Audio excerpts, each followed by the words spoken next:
जी बिस्मिल्लाहिर्रहमानिर्रहीम। आज खान साहब की पिटीशनें जो है ना वो लाहौर हाई कोर्ट में और पिंडी बेंच में N 122 और 89 की अपीलें दायर हो गई है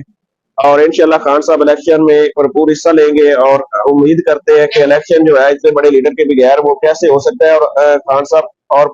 पाकिस्तान की आवाम जीतेगी। इस तरह जो फसादियत इन्होंने मचाई हुई है, जो इलेक्शन कमीशन और खंडों पे जो आरोज के फैसले हैं और इसके अलावा जो निगरान हुकूमतें जिस तरह मुदाखलत कर रही है इलेक्शन में, तो नहीं हो रही है, सिलेक्शन की तरफ जा रहे हैं, लेकिन इस सिलेक्शन में भी ये कामयाब नहीं हो सकते क्योंकि अवाम बीच में खड़ी और अवाम इमरान खान के साथ है। तो सर पीटीआई की नेक्स्ट हिकमत अमली क्या है? अभी इलेक्शन में 30-35 दिन रह गए हैं, कंपेन को किस तरह मैनेज करेंगे, जलसे किस तरह करेंगे, ये सारी चीजें ये किस बड़ा तरह अच्छा क्वेश्चन है आपका, क्योंकि देखिए और जो बाकी जमातों के उम्मीदवार है वो तो अपने हल्कों में कैंपेन कर रहे हैं और हमारे उम्मीदवार या तो छुपे हुए हैं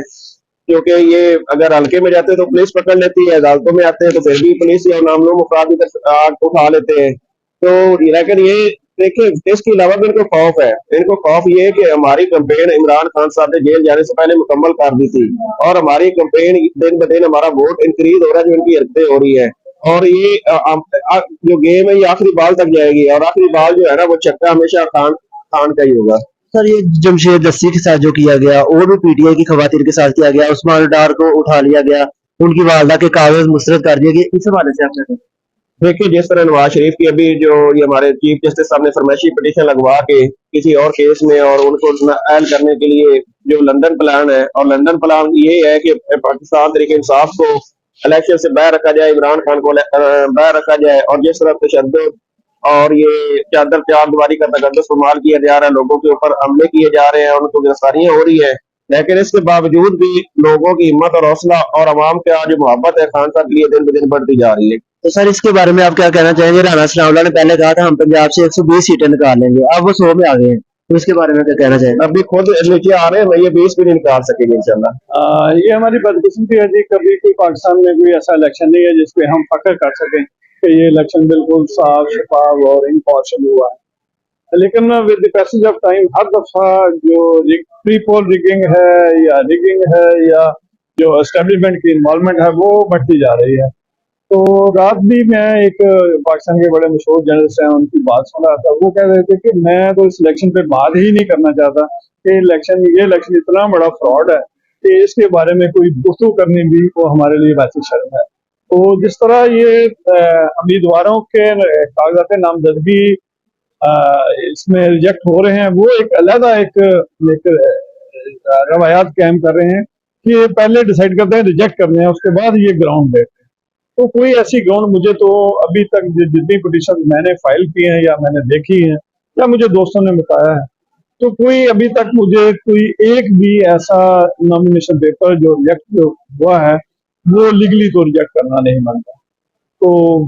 मेरा कहने का मतलब यह है कि ये इलेक्शन में इस तरह का फ्रॉड जो है कौम के साथ करके ये क्या हासिल करना चाहेंगे? ये कभी भी मुल्क में अमन पैदा नहीं होगा, इस्तेकामत नहीं आएगी और मुआशी जो ये आजकल क्राइसिस है ये इस तरह दूर नहीं हो सकती। तो सर क्या ऐसे लगता है कि ये पहले ये सारी जमातें नॉन लीग पीपल पार्टी ये सारे पहले इलेक्शन की डिमांड करते थे, जब अदम इत्तेमाद आई, उसके अदम इत्तेमाद के बाद ये ऐसी क्या वजह बन गई कि ये इलेक्शन से भाग रहे हैं? आज ये इलेक्शन जब नाम लिया जाता था ये उससे भागते हैं, ऐसी क्या वजह? इलेक्शन से भागते नहीं है, इलेक्शन किसी की समझ में नहीं आ रहा। अनफॉर्चुनेटली जो पाकिस्तान में हमेशा ऐसे हुआ है कि एस्टेब्लिशमेंट की मुदाखलत जो है वो हमेशा रही है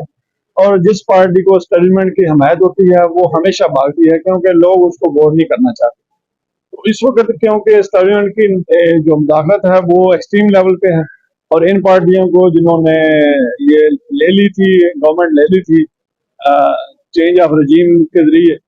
तो वो ऑब्वियसली पब्लिक उनको वोट नहीं करना चाहती, उन्हें भी एहसास है इस चीज का कि ये हमारे लिए मुश्किल होगा। यही वजह है कि वो शायद चाहते हैं कि इलेक्शन अभी ना हो और जो पीटीआई है वो समझती है कि इस वक्त हमदर्दियां हमारे साथ हैं, हम मजलूम भी हैं, तो अगर इलेक्शन फ्री एंड फेयर हो जाए तो उन्हें फायदा हो। सर एस्टेब्लिशमेंट ये कहती है कि हमारा सियासत से कोई ताल्लुक नहीं, तो आपको क्या लगता है ये बात दुरुस्त है कि उनका सियासत? ये तो एक आम रेडी लगाने वाला भी समझता है कि एस्टेब्लिशमेंट ने कभी भी हमारे जो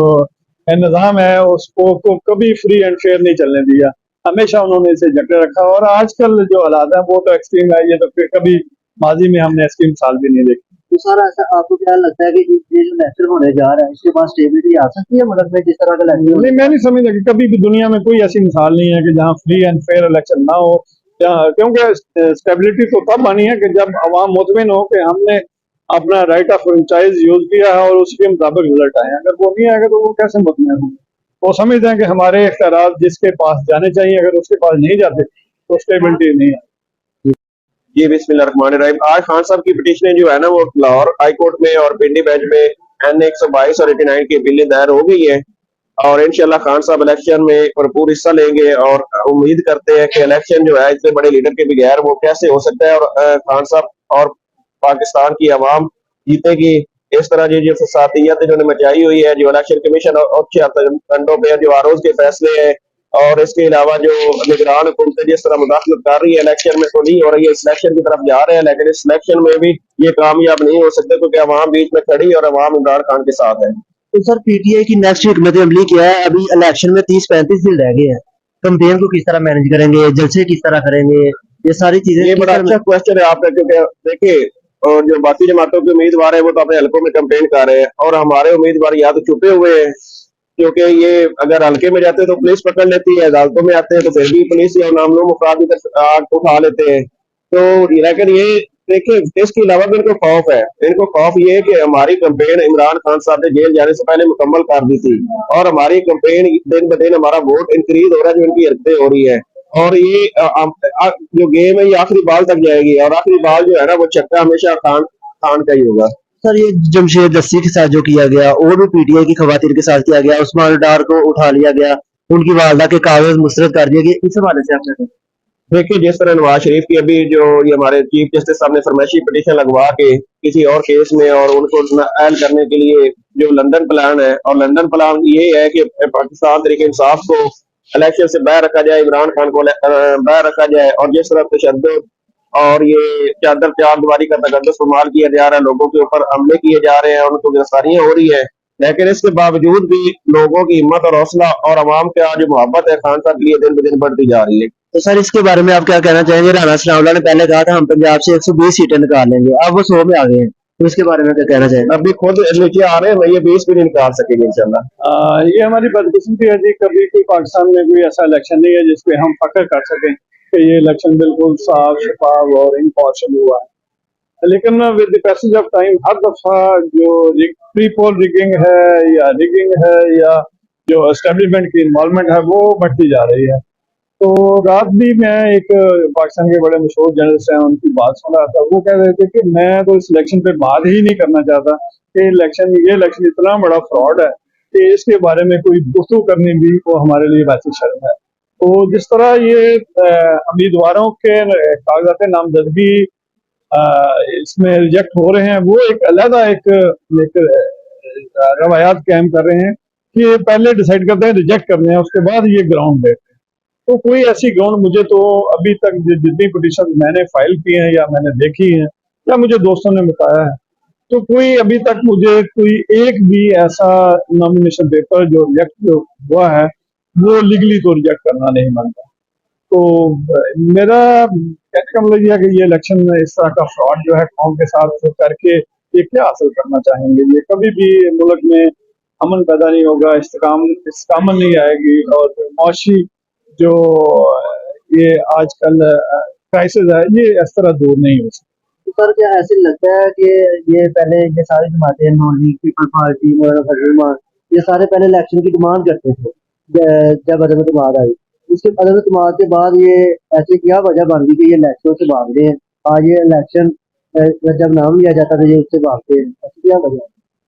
है? इलेक्शन से भागते नहीं है, इलेक्शन किसी की समझ में नहीं आ रहा।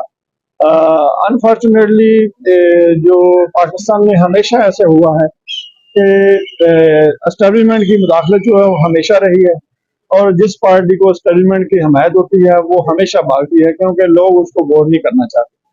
तो इस वक्त क्योंकि एस्टेब्लिशमेंट की जो मुदाखलत है वो एक्सट्रीम लेवल पे है और इन पार्टियों को जिन्होंने ये ले ली थी, गवर्नमेंट ले ली थी चेंज ऑफ रजीम के जरिए, तो वो ऑब्वियसली पब्लिक उनको वोट नहीं करना चाहती। उन्हें भी एहसास है इस चीज का कि ये हमारे लिए मुश्किल होगा। यही वजह है कि वो शायद चाहते हैं कि इलेक्शन अभी ना हो। और जो पीटीआई है वो समझती है कि इस वक्त हमदर्दियां हमारे साथ हैं, हम मजलूम भी हैं, तो अगर इलेक्शन फ्री एंड फेयर हो जाए तो उन्हें फायदा हो। सर एस्टेब्लिशमेंट ये कहती है कि हमारा सियासत से कोई ताल्लुक नहीं।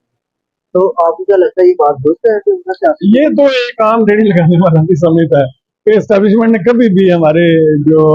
निज़ाम है उसको को कभी फ्री एंड फेयर नहीं चलने दिया। हमेशा उन्होंने इसे जकड़े रखा। और आजकल जो हालात है वो तो एक्सट्रीम है। ये तो फिर कभी माजी में हमने इसकी मिसाल भी नहीं देखी। तो सर ऐसा आपको क्या लगता है कि ये जो इलेक्शन होने जा रहा है इसके बाद स्टेबिलिटी आ सकती है मुल्क में जिस तरह का इलेक्शन नहीं, मैं नहीं समझता कि कभी भी दुनिया में कोई ऐसी मिसाल नहीं है कि जहाँ फ्री एंड फेयर इलेक्शन ना हो। क्योंकि स्टेबिलिटी तो तब आनी है कि जब अवाम मुतमिन हो कि हमने